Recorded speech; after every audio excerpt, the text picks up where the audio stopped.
Socialdemokraterne sat i gang med et fokus på en strammere udlændingepolitik.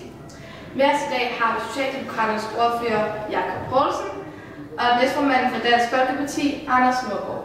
Så velkommen til dig, Anders, og velkommen til dig, Jakob.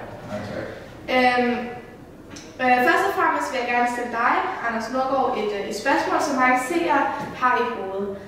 Hvad er det, man tænker i Dansk Folkeparti om Socialdemokraternes nye kampagne om en strammere udlændingepolitik?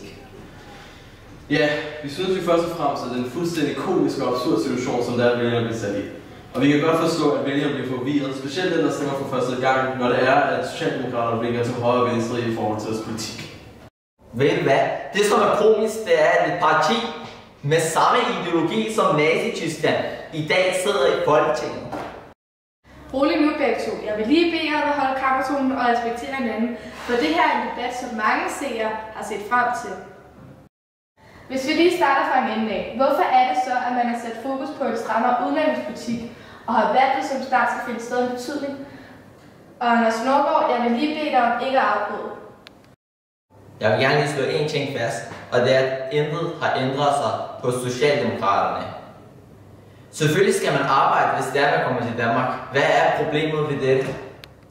Vi har skaffet 40.000 nye jobs, og vi vil stadig fortsætte dette positive arbejde. Vi vil gøre alt for, at alle har et arbejde. Også indvandrerne, som vi skal huske på at behandle rigtig godt, så alle føler sig godt tilpas og bliver integreret på bedste vis. 2 sekunder. Anders Nordgaard, hvad er det især problemet i den nye kampagne? Skal alle ikke arbejde? Ja, selvfølgelig skal alle arbejde, og det er jo det, vi har prøvet på at sige her i Dansk Folkeparti i mange år nu. I modsætning til Socialdemokraterne, som først er begyndt på at skyde den her kampagne i gang, lige nu hvor tilfældigvis det er, at vi nærmer os valget. Nej, nu må du holde op! I Dansk Folkeparti er man kendt for at føre en retorik, hvor det er, man skal blive dum. Det tror jeg også er tilfældet nu i dag. Men jeg skal nok skære ud i par for Anders. Må jeg bede mig om at komme til sagen? Der er ikke så forfærdeligt meget tid tilbage.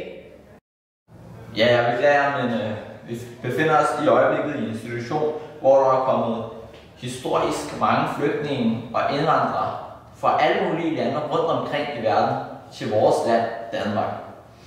Og derfor har vi så strammet reglerne for asyl, og vi vil gerne helt ærligt fortælle, hvilke krav og forventninger vi har til dem. Vi vil altid gøre vores bedste for, at vi har et bedre Danmark. Så Socialdemokraterne lever stadig? Ja, ellers havde jeg stået her i dag. Jo. Ja, men nu tager Anders Nordgaard. Har du en sidste tilføjelse, inden vi slutter af for i dag?